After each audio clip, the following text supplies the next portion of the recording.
ഇടക്കാലത്തുണ്ടായ ജമായത്തെ വിവാദവുമായി ബന്ധപ്പെട്ടുകൊണ്ട്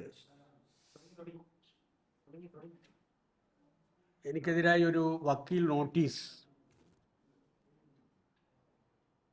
ഇന്നലെ ലഭിക്കുകയുണ്ടായി. അപ്പോൾ അതിനുള്ള മറുപടി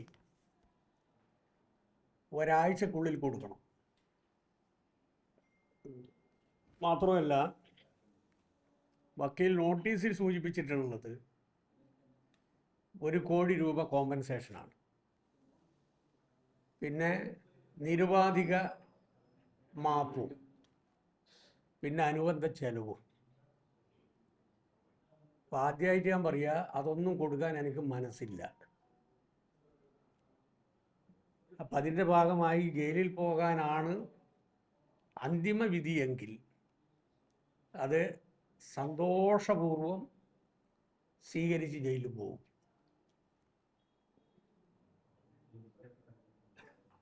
വിദ്യാർത്ഥി ജീവിതത്തിൽ മിച്ചഭൂമി സമരത്തിൽ പങ്കെടുത്ത് 30 ദിവസം കണ്ണൂർ സെൻട്രൽ ജയിലിൽ കിടന്ന ഒരാളാണ് ഞാൻ. NGO അധ്യാപക സമരവുമായി ബന്ധപ്പെട്ടുകൊണ്ടും റിമാൻഡിലായിട്ടുണ്ട്. മന്ത്രിയായിരിക്കുന്ന സമയത്ത് എൻ്റെ പേരിലുള്ള ഒരു പ്രധാനപ്പെട്ട കേസിൽ ഒറ്റപ്പാലം കോടതി 2.5 വർഷം ശിക്ഷിച്ചിരുന്നു. പക്ഷെ പിറ്റേ ദിവസം തന്നെ ഞാൻ കൺവിക്ഷനും സെൻറ്റൻസും സ്റ്റേ ചെയ്യിപ്പിച്ചു. എൻ്റെ ഡിസ്ക്വാളിഫിക്കേഷൻ ഇല്ലാതാക്കി. കേസ് വിധി വന്നു. പക്ഷേ ഒരു ദിവസം പോലും മന്ത്രിസ്ഥാനം നഷ്ടപ്പെട്ടില്ല. അപ്പം വിധി വന്നു കഴിഞ്ഞാൽ തൊട്ടടുത്ത ദിവസം തന്നെ രാജിവെക്കുകയാണ്. അതിലേക്ക് ഞാൻ പോയിട്ടില്ല. അതുകൊണ്ട് കേസും കോടതിയും എന്നെ സംബന്ധിച്ചിടത്തോളം പുത്തിരിയല്ല. ഇവിടെ ജമാഅത്തെ ഇസ്ലാമി ഹിന്ദ് കേരള ചാപ്റ്റർ സെക്രട്ടറി മുഹമ്മദ് ഷിഹാബ് എലിയാസ് ഷിഹാബ് പോക്കൂട്ടൂരിന് വേണ്ടി അഡ്വക്കേറ്റ് അമീൻ ഹസൻ എറണാകുളം, അദ്ദേഹമാണ് എനിക്ക് വക്കീൽ നോട്ടീസ് അയച്ചിട്ടുള്ളത്. നോട്ടീസിൽ പറയുന്ന കാര്യങ്ങളെല്ലാം വസ്തുതാവിരുദ്ധവും തെറ്റിദ്ധരിപ്പിക്കുന്നതും എന്നെയും എൻ്റെ പാർട്ടിയെയും പൊതുസമൂഹത്തിൻ്റെ മുമ്പിൽ അവഹേളിക്കുന്നതിനും അപമാനിക്കുന്നതിനും അപകീർത്തിപ്പെടുത്തുന്നതിനും വേണ്ടി പരപ്രേരണയിൽ ഗൂഢ ഉദ്ദേശത്തോടെ കെട്ടിച്ചമച്ചതാണ്. ഇതുവഴി ഒരു ന്യൂനപക്ഷ വിരുദ്ധ മനസ്സിൻ്റെ ഉടമയാണ് ഞാൻ എന്ന് വരുത്തുന്നതിനുള്ള ശ്രമവുമുണ്ട്. കഴിഞ്ഞ 60 വർഷത്തിലേറെക്കാലം നീണ്ടു നിന്നതാണ് എൻ്റെ പൊതുപ്രവർത്തനം. വിദ്യാർത്ഥി ട്രേഡ് യൂണിയൻ പ്രവർത്തനം വഴിയാണ് CPM നേതൃത്വത്തിലെത്തിയത്.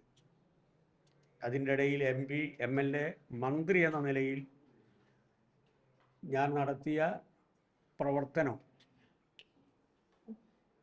പൊതുജനങ്ങളിൽ ഒരു രൂപത്തിലുമുള്ള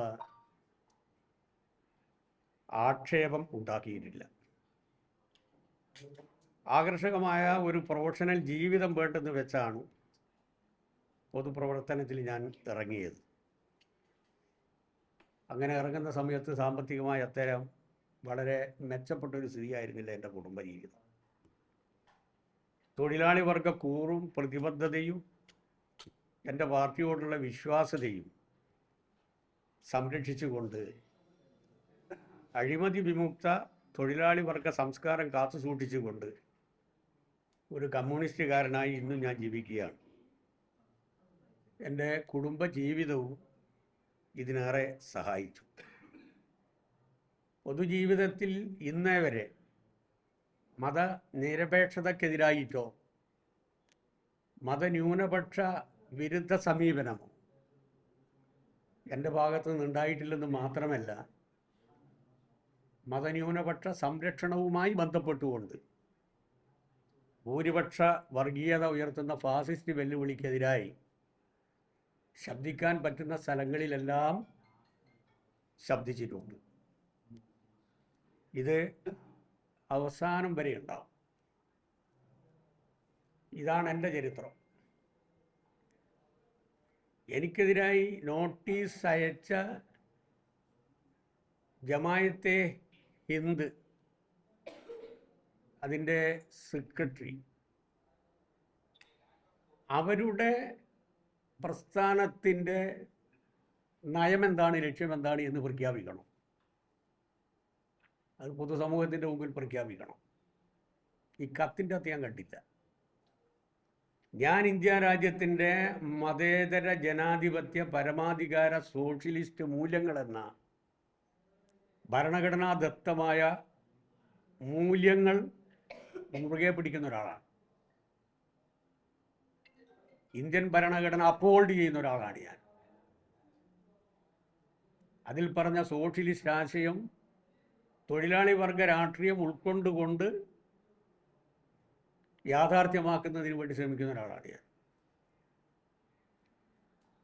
ഈ സംഘടന ഇന്ത്യൻ ഭരണഘടന അംഗീകരിക്കുന്നുണ്ടോ?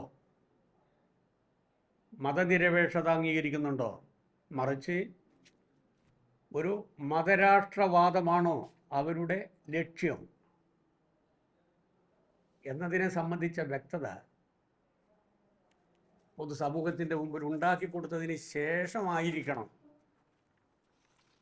എനിക്ക് നോട്ടീസ് അയക്കേണ്ടിയിരുന്നത്.